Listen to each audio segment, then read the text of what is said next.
आज आपण रव्याचा एक नवीन प्रकारचा नाश्ता बनवणार आहोत। नमस्कार, स्नेहल रेसिपीमध्ये तुम्हा सर्वांचं स्वागत आहे। तोच प्रकारचा नाश्ता करून खूप कंटाळा येतो। आज आपण अगदी नवीन पद्धतीचा रव्याचा नाश्ता बनवणार आहोत, तोही कमीत कमी वेळेमध्ये आणि कमीत कमी साहित्यामध्ये छान खमंग असा नाश्ता तयार होतो। सगळेजण लगेच संपवतील आणि पुन्हा पुन्हा मागतील इतका छान हा नाश्ता तयार होतो। तर सगळ्यात प्रथम आपल्याला लागणार आहे 2 मीडियम आकाराचे बटाटे। या बटाट्यांची वरची साल काढून घेतलेली आहे। बटाटे आता आपण किसणीवर किसून घेणार आहोत। कच्चेच बटाटे आहेत, साल काढून किसणीवर किसून घेऊया।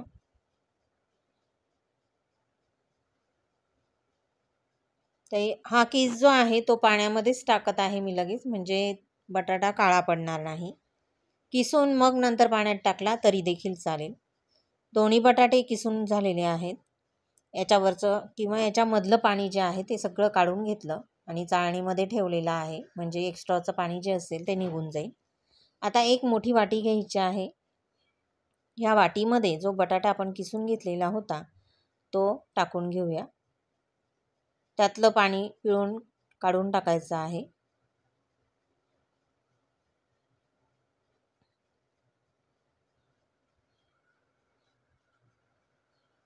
अशा पद्धतीने पिळून काढायचं बटाट्यातलं पाणी आणि वाटीमध्ये टाकून घेऊ। आता यामध्ये टाकूया अर्धा कप रवा किंवा 1 वाटी रवा, नंतर 2 चमचे दही। बाकीचा रवा आपण नंतर टाकणार आहोत। मी या ठिकाणी अर्धाच रवा टाकलेला आहे। नंतर एक मोठा बारीक कट केलेला कांदा, एक लहान टोमॅटो बारीक कट केलेला टाकूया। मूठभर बारीक कट केलेली कोथिंबीर टाकून घ्यायची आहे। चवीनुसार मीठ, 1 चमचा जिरं, 1 चमचा लाल मिरची पावडर, पाव चमचा हळद, 2 चमचे तीळ। आता हे सर्व साहित्य मिक्स करून घेऊ। रवा जर जास्त टाकला तर या ठिकाणी थोडंसं मिक्स करायला कठीण जातं, म्हणून अर्धा रवा टाकायचा आणि अर्धा रवा आपण नंतर टाकणार आहोत। तर या ठिकाणी सर्व सारण खूप कोरडं वाटत आहे, म्हणून पाणी टाकायचं आहे। जेवढं रवा आपण घेतला, अर्धा कप टाकलेला आहे, तेवढं पाणी घेतलेलं आहे आणि तेवढं पाणी टाकायचं आणि मिक्स करून घ्यायचं। सर्व सारण व्यवस्थित मिक्स झालेलं आहे। आता आपण पुन्हा आणखीन अर्धा कप रवा टाकणार आहोत। वाटीचं प्रमाणात घेतलं तर 1 वाटी रवा अगोदर टाकायचा, नंतर 1 वाटी टाकायचा। मग तुम्ही कोणता पण आकाराची वाटी घेऊ शकता।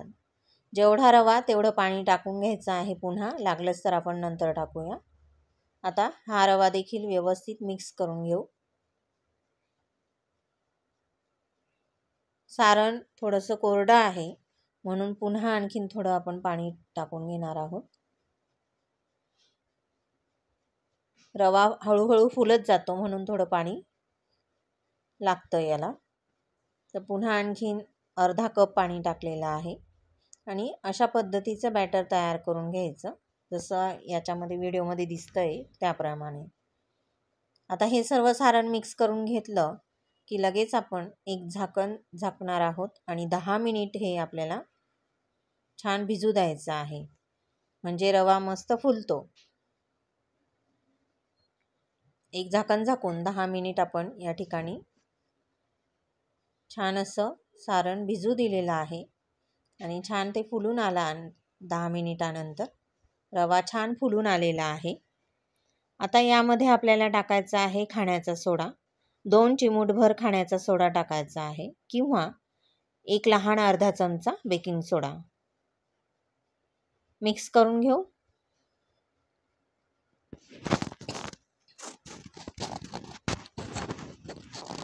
सोडा मिक्स करून घेतलेला आहे आणि या ठिकाणी आपलं नाश्त्याचं बॅटर तयार झालेलं आहे। नाश्ता बनवायला सुरुवात करूया। गॅसवर एक तवा ठेवायचा आहे आणि तव्यामध्ये थोडंसं आता आपण तेल टाकून घेऊ। तवा थोडा गरम करून घ्यायचा।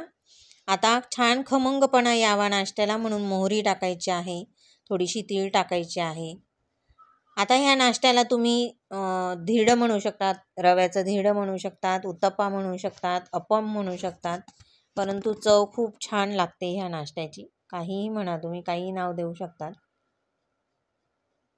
आता बॅटर टाकून छान पसरवून घेतलेला आहे, गोलाकार दिलेला आहे त्याला. थोडीशी तीळ टाकून घेऊ वरून आणि एक झाकण झाकून आपल्याला मिनिटभर हे वाफवून घ्यायचं आहे. वरची बाजू थोडीशी कोरडी झाली की लगेच आपल्याला हे धिरडं जे आहे ते पलटवून घ्यायचं आणि दोन्ही बाजूंनी छान खमंग असं भाजून घ्यायचं आहे. सोडा टाकल्यामुळे बॅटर छान फुलतं आणि छान खमंग आणि खुसखुशीतपणा येतो धिरड्यांना. तुम्हाला नसेल टाकायचं, सोडा नसाल खात, नाही टाकलात तरी देखील चालेल. असंच धिरडं बनवू शकतं. पुन्हा बाजू पलटून पुन्हा अर्धा सेकंद 1 सेकंद आपण झाकून ठेवलेलं होतं आणि छान दोन्ही बाजूंनी मस्त खमंग असं धिरडं या ठिकाणी आपलं तयार झालेलं आहे, भाजून तयार झालेलं आहे. काढून घेऊया. अशाच पद्धतीने सगळी धिरडे आपण बनवून घेणार आहोत. अगदी नवीन प्रकार आहे, परंतु चवीला खूप छान लागतो. थोडी मोहरी टाकायची, तीळ टाकायची, याच्यामुळे अतिशय खमंगपणा येतो धिरड्यांना. दुसरं धिरडं देखील अशाच पद्धतीने गोलाकार टाकून घेतलेला आहे, झाकण झाकून.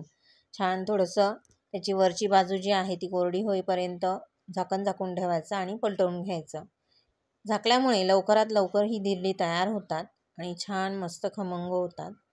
दोन्ही बाजूंनी हे धिरडं देखील मस्त भाजून घेतलेलं आहे. अशाच पद्धतीने सर्व धिरडी या ठिकाणी बनवून घेतलेली आहेत.